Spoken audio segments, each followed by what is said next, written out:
आजादी के बाद महात्मा गांधी कांग्रेस को खत्म करना चाहते थे। उन्होंने कहा था अब आजादी मिल गई, कांग्रेस को बिखेर दो।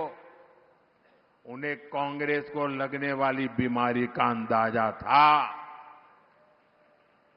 जहां विभाजन की आग है, वहां जड़ में कांग्रेस का देश विरोधी राग है।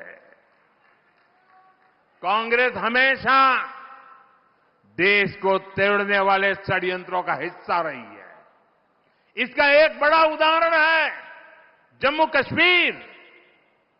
कांग्रेस ने कश्मीर को आर्टिकल 370 के जरिए देश की मुख्य धारा से अलग किया।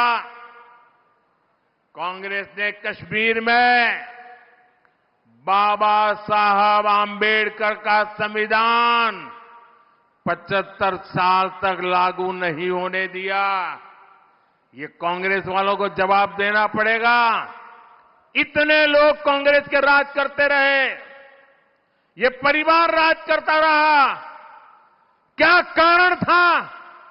बाबा साहब आंबेडकर का संविधान जम्मू कश्मीर में लागू नहीं हुआ। देश में 2 संविधान चलते थे। ये मोदी आया तब जाके बाबा साहब आंबेडकर संविधान जम्मू कश्मीर में लगा। और इसके कारण होता था क्या? कश्मीर में दलितों, वंचितों को उनका हक नहीं मिलने दिया। कांग्रेस ने आतंकवाद को संरक्षण दिया, अलगाववादियों का संरक्षण दिया। जो समस्या कांग्रेस ने पैदा की थी, हमने आर्टिकल 370 खत्म करके उस समस्या को भी खत्म कर दिया है। ये 21वीं सदी के भारत के सबसे बड़े फैसलों में से एक है।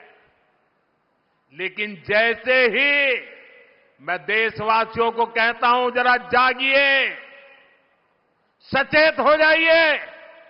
जैसे ही कांग्रेस और इंडी गठजोड़ का जम्मू कश्मीर में सरकार बनाने का मौका मिला, वो फिर से कश्मीर को लेकर साजिशें करने लगे। आपने टीवी पे देखा होगा, 2-3 दिन पहले जम्मू कश्मीर विधानसभा में जो कुछ हुआ आपने देखा होगा। कांग्रेस गठबंधन वहां फिर से आर्टिकल 370 लागू करने का प्रस्ताव पारित किया है। दोस्तों,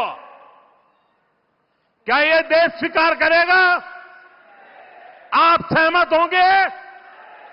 कश्मीर को तोड़ने का कांग्रेस का एक कारनामा आपको मंजूर है?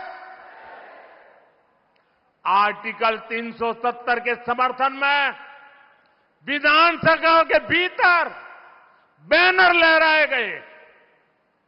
जब बीजेपी के विधायकों ने जी जान से उसका विरोध किया तो उन्हें उठा करके सदन के बाहर फेंक दिया गया।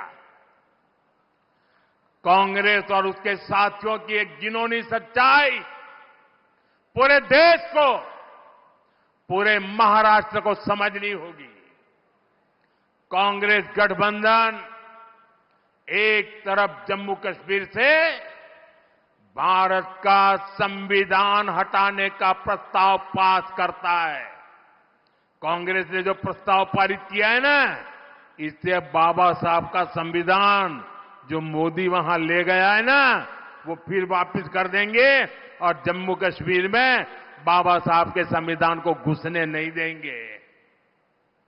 और दूसरी तरफ यही कांग्रेस, उनका गठबंधन यहां महाराष्ट्र में आकर संविधान की झूठी किताब लहराता है, कोरे कागज वाली। ये कोरे कागज वालों की कटी पतंग का जमाना आ गया है।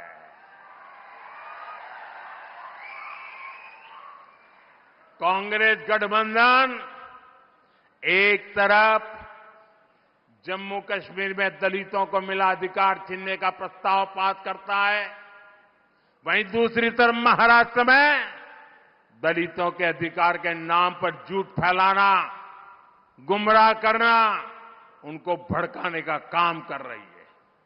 कांग्रेस गठबंधन एक तरफ कश्मीर में आदिवासियों के अधिकार छीनने का ऐलान करता है, वहीं दूसरी तरफ महाराष्ट्र में आकर ये लोग आदिवासियों की आंख में धूल झोंकने का पाप कर रहे हैं, अधिकारों के झूठे नारे लगा रहे हैं। आजादी के 75 साल बाद जम्मू कश्मीर में बाबा साहब का संविधान लागू हुआ है, लेकिन ये कांग्रेस और उसके साथियों को ये बर्दाश्त नहीं हो रहा है। मैं कांग्रेस और यहां अगाड़ी वाले लोगों से कहना चाहता हूं, पाकिस्तान के एजेंडे को देश में बढ़ावा देने की कोशिश मत करो।